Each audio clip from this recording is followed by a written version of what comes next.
Six அடிச்சா tie. அவசரம் தான் இருக்கு. இது ஹிஸ்டரி அணி. History being made yet again. என்ன ஒரு நெருங்குடா அப்படின்ட்டு நம்ம தலைவர் ரஜினிகாந்த் பாடல் போல இருக்கிறதா அப்படின்னு நம்ம நினைக்கலாம்.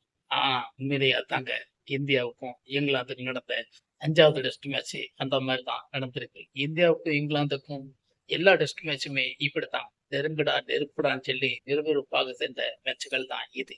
ஆனா உலக நாடுகள்ல நான் எத்தனை நாடுகள் மேட்சை பார்த்துருக்கிறேன். ஆனா இப்படி ஒரு மேட்சை நான் இதுவரைக்கும் பார்த்து ரசிச்சது இல்லை. இதே ஒரு மேட்சை இன்னும் பார்க்க போறதும் இல்லை.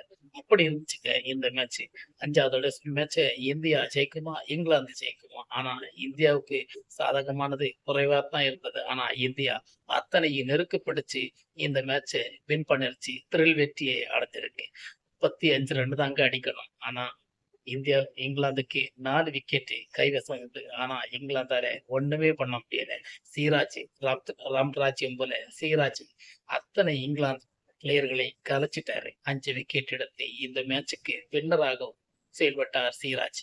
இந்த மேட்ச் இங்கிலாந்துக்கு முக்கியமான ஒரு தோல்வி தான் கொடுத்திருக்கிறது. எந்த அளவுக்கு மேட்ச் டிராவானாலும் இந்த சில மேட்சுகள் டிராவான மேட்ச் கூட இங்கிலாந்துக்கு அது ஒரு தோல்வி மேட்ச் கூட தான் இருந்தது. ஆனா இந்த மேட்சும் நிச்சயமாக இந்தியா வெற்றி பெற்றது. முழுமையான ஒரு வெற்றி. ஆனா கப்பு யாருக்கு இல்லைங்க லெவல்ல இந்த மேட்ச் பிடிச்சதை பார்க்கும்போது இந்திய ரசிகர்கள் அத்தனை பேர் கொந்தளிச்சாங்க. அதை ரசிச்சாங்க. அப்படித்தாங்க இந்த மேட்சோட இது இருந்து. ஓகே ஃப்ரெண்ட்ஸ், இந்த வீடியோ உங்களுக்கு பிடிச்சிருந்தா மறக்காம சேனலுக்கு சப்ஸ்கிரைப் லைக் எல்லாம் பண்ணுங்க, ஷேர் பண்ணுங்க. வணக்கம். சட்டம் ஒழுங்கு சரியில்லாமல் இந்தியனுக்கு சாவை கிடையாது. இந்த இந்தியாவின்